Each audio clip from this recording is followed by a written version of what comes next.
تم نے اب جنگ چھیڑی ہے نا، شروع تم نے کی ہے، ختم ہم کریں گے۔ میں انتہائی محترم مجمع سے کہہ رہا ہوں، یہ ٹی وی اینکرز جو بیٹھے ہوئے باتیں کر رہے ہیں، ٹی وی اینکرز تو بیٹھے ہوئے کوئی خاص بات نہیں کر رہے، ان کے مہمان باتیں کر رہے ہیں، جنہیں وہ بلا رہے ہیں نا کہ ایران کے پاس کیا ہے، یہ کیسی جنگ چھیڑ دی، کوئی اسرائیل کا مقابلہ کر سکتا ہے۔ یہ سارے چیک بردار لوگ ہیں، یہ سارے تنخواہ ہولڈر لوگ ہیں، انہیں سب کو پیسے ملتا ہے جی۔ یہ وہ لوگ ہیں کہہ رہے ہیں کیا کر لے گا ایران، ایران کے پاس کیا چیز ہے، ایران کے پاس اتنی طاقت کہاں ہے جو اسرائیل سے لڑے گا۔ آپ سے پہلے تو کچھ بول رہے تھے، اب کل سے تھوڑا سا ان کا لہجہ بھی جیسے وولٹیج کم ہوتا ہے نا، جیسے وولٹیج کم ہوتا ہے تو پنکھا بھی آہستہ ہونا شروع ہو جاتا ہے نا، وہ بلب بھی تھوڑا سا ڈوبنے لگتا ہے۔ اب ان کے لہجوں کے اندر وولٹیج کم ہونے لگا ہے۔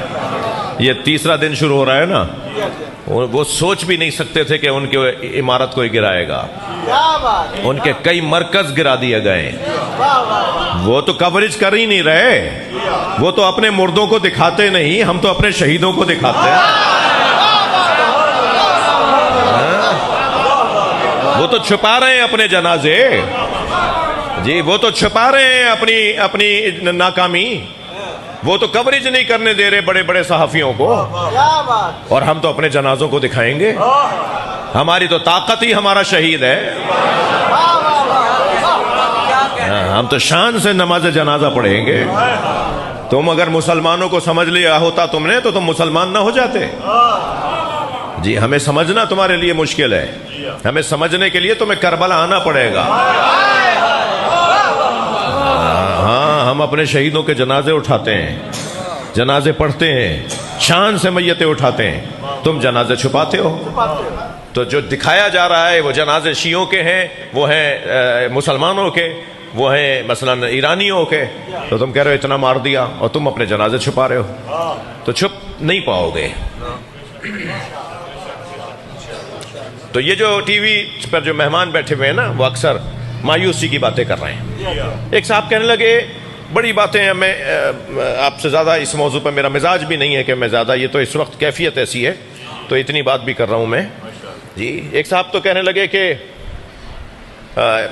اس سارے ماحول سے متعلق کہنے لگے وہ فلاں اتنے جرنل مار دیے، ان کی میٹنگ میں بیٹھے ہوئے تھے تو حملہ ہو گیا، تو ان کے اپنے درمیان خیانت کرنے والے اور منافق ہیں۔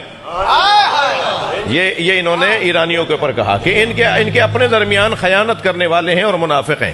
میں اس بات کا انکار نہیں کروں گا، ایسا ہی ہے، مگر خیانت تو حق کے میدان میں ہوتی ہے۔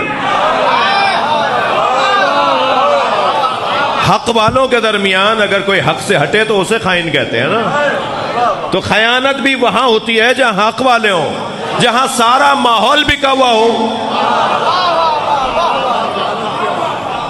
جہاں ہر دوسرا بندہ بکا ہوا ہو۔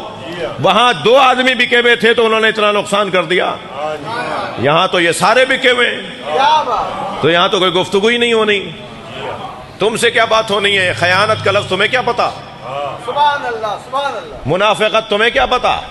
اتنی زیادہ تم نے خیانت کی ہے پاکستان کے ساتھ، مگر میں پاکستان کی فوج کو، پاکستان کی ریاست کو، پاکستان کی موجودہ حکومت کو شاباش پیش کرتا ہوں، اور اس وقت منڈی بہاؤدین کے اس منتخب مجمع کے ذریعے سے ان سب کو آفرین اور مرحبا کہتا ہوں۔